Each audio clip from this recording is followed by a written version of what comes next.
So I run a 6-figure media house, create top-notch weekly content on YouTube, write 2 LinkedIn posts per week, all while still having a full-time day job as a product manager. And when this comes up in conversations with friends, I'm constantly asked the following question. How? How are you able to balance all of this? How are you able to get so much done? And I get it, it sounds like I've hacked time or figured out some crazy productivity system.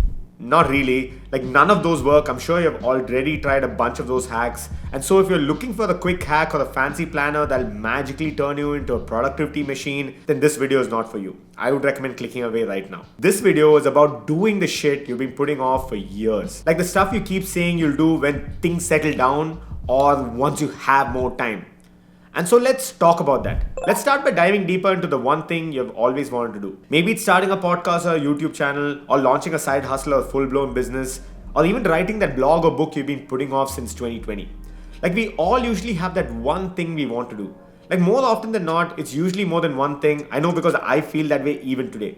Like nothing I do will be enough because there's always more to do. But here's what I've noticed, and it might sound strange and a little cocky too, but most people don't actually want to do that one thing. Let me explain with an example. So on Jan 1st, 2024, I was chatting with a few friends about what we wanted to achieve in the coming year. One of them said she loves food and has a passion for it and has always wanted to start a food blog. Like she eats out a lot, has great taste, loves photography, all of it. So I said, cool, just start with maybe Instagram, right? Like post pics, write captions. It doesn't need to be fancy. And her response, like just excuses. Like I don't have the right camera, I'll do it right after this busy phase, I've just not found the time to do it till now. And I'll tell you the same thing I told her, and I say this with love. You're not passionate about doing it, because if you were passionate about it, you'd already be doing it. I mean, that's in the freaking definition. If you have convinced yourself that you're really passionate about something, but you're not doing anything to make that a reality or even the bare minimum, then you're kidding yourself because you're not passionate about it at all. Because like I said earlier,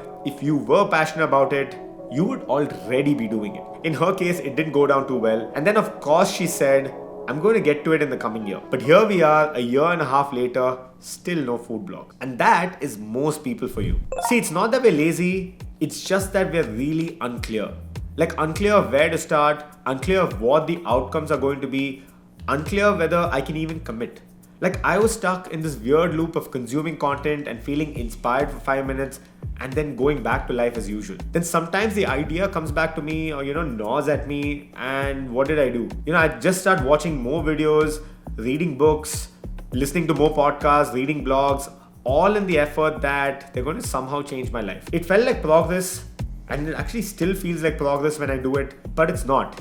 It's actually a trap. Like you're just feeding your brain dopamine without ever getting closer to the thing you want to do. And so here's what's important.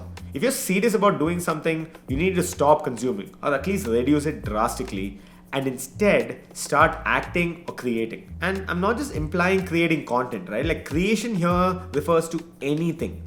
Like side hustle, full-fledged businesses, freelancing, blog posts, videos, documents, like anything really. It's very important to break that chain, otherwise you're going to be stuck in the same rut over and over again. Remember that in the process of consuming, only the creator is benefiting. For instance, if you read a book, the author benefits. You listen to a podcast, the host or the podcaster benefits. Even in this video actually, I'm benefiting off of you because you're spending your time watching my video. And so honestly, if this video helps you pause and take one small action, then I know I've done my job. Because starting and then keeping momentum is the biggest challenge there is, and I'm sure you know that. But one thing is for certain, all of this is possible only and only if you stop sleepwalking through life. And so that's why it's important to first wake the F up and not just do what everyone else is doing. This is freaking crucial, but most people overlook this. I know it might sound very preachy or even corny for that matter, but you're watching this video because you've always wanted to do something specific with it. If you need to achieve what you want to do, then you need to do what you need to do. Unless you have a clear vision of where you want to go, there's no way you'll have inherent motivation to show up. In my case, I had this moment in my life that changed it for me completely. It actually happened a few years ago. I had the same feeling that I'm talking about building up inside me over months and even years actually, up until I couldn't take it no more. The year was 2019, I think it was Feb or March. I was at Deloitte with a fat paycheck and on track for an H-1B visa to the US. Like life looked great on paper, but inside I actually felt miserable. It's minimum 12-hour days, constant calls, zero space to think. And I remember at that time I'd been nominated for an H-1B visa to move to the US, got picked up in the lottery, which is usually the hard part, and then got rejected. Just like that, no reason, no explanation, and my wife and I had actually put everything on hold for it. Even my plan to do an MBA, which I thought was the smartest stepping stone to building my own company. How wrong was I?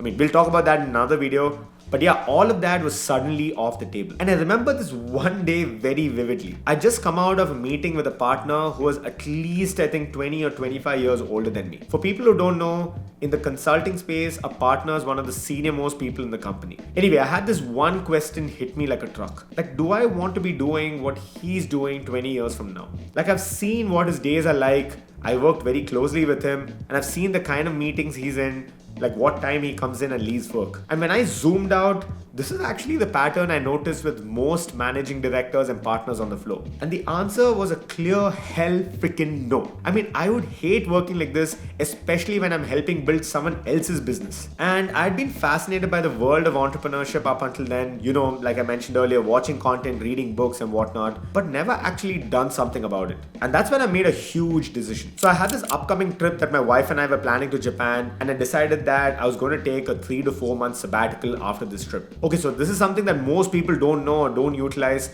but most companies allow employees to go on a break or a sabbatical based on approvals and how much time they've spent at the company. If you're employed, I would highly recommend taking advantage of this. Anyway, just so you know, I didn't have any clarity on what I had to do. I didn't really have a plan for once I was back from the trip. I think I simply had like a list of business ideas I'd roughly jotted down on my Apple Notes. I might actually still have that note, so I'll actually share a screenshot somewhere here. Anyway, I told myself that I'm going to work my ass off through those few months and see where it goes. And yeah, so the trip ended up being great. We were there for around 3 weeks or so, and we had a blast exploring and soaking it all in, cherry blossoms, anime culture and whatnot. And then I got back, and that's when it dawned on me. Like, I finally had time.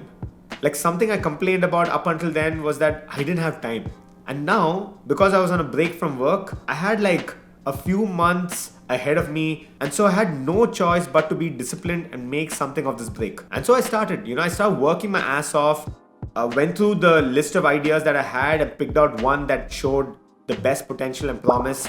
And it turned out to be one that was focused on revolutionizing corporate catering and food options for the corporate community. It was called Tuck Stand, my first real business that I fully bootstrapped from the ground up. And 4 months later, by the time I rejoined work, it was a profitable venture. And then a few months of working on the startup alongside my day job, I actually got the confidence to quit my job and focus on it full time. We actually went on to do some incredible things. Like, we had exclusive partnerships with companies like WeWork, Intuit, Mindtree, to name a few. And we grew to a 14-member profitable team as well. The website is still up and running, by the way, so you can actually go check it out. Anyway, I'm not getting into the nitty-gritty of how I built the business and the specifics. Actually, if you'd like me to talk about that in detail, step by step, let me know down in the comment section below, and I'd love to create a video for you. So all of this because I decided that enough's enough, and I was trying to figure out how to find more time. Like, I kept complaining I didn't have time, so I finally had to make time for it, and I freaking got to it. All because I finally made space and time to think and execute. And that's the same thing I'm going to tell you too, dude or dudette. You need to stop doing things on autopilot and not follow the path that everyone else follows. Like, in my case, I knew very well that my end goal was to become an entrepreneur, and that a corporate job was just a stepping stone. And for you, it may not be that, and that's fine. It could be moving to a job or a role that fulfills you, or working on a side hustle, or posting content, or blogging, or whatever, right? And this is the kicker, and I want you to pay close attention to this. Like, whatever it is you're planning to do, if you make up your mind and get clarity about what you want, then you'll automatically achieve more in a week than you would have otherwise in a year or 2 or even 10. The other case would have been you just doing what everyone else is doing. You're just sleepwalking through life. And this is something that might sound very vague or internal or impractical, but this is super freaking important. So no, I didn't find some magical time hack. I just got very clear on what I wanted to do, got fed up of sleepwalking through life, and decided to act. And for that, it's basically this combo of clarity, urgency, and execution. That is how you get more done in a week than most do in a year. Anyway, if you're still here and you're still curious, what does this mean for you? You need to stop telling your stories about someday. Like that someday is never going to come, dude. Like stop chasing perfection before you begin. This is almost me telling myself more than anything else because I think I'm a perfectionist and it's like a double-edged sword. And start with what you have. Like the threshold to building something or creating something today is so freaking low, which means everyone has access to it. That means if you actually put your mind to it and create something that's very different, automatically you stand out. And so write that first blog post, record that one video, take that half day to plan, apply for that sabbatical, and you'll actually be surprised what 7 focus days can actually do. I'd like to close this video with a quote I heard from Naval Ravikant. I think he said this on one of Joe Rogan's episodes. Every man has 2 lives, and the second starts when he realizes he has just one. Whew, that hits hard. Like, I don't know about you, that hits really freaking hard. But none of that matters if you never start. And on that note, if you need help starting your business or side hustle or content, then let me know. Like reach out to me on Instagram or LinkedIn because I'm taking on a few individuals. I think we have about 2 or 3 people who have already signed up. But if you're interested, let me know and I'll add you to that cohort and we'll kind of figure out how we can get you going. And if you run a company or an agency or you want to build your personal brand and you want to create content in the top 1% quality backed up by a strong strategy, then we're actually taking on more clients across North America and Europe. So you can reach out to me at unimediahouse.com and I'll put you in touch with my team. So stop waiting. This is your sign. Go do the thing. I'll see you on the other side of the work.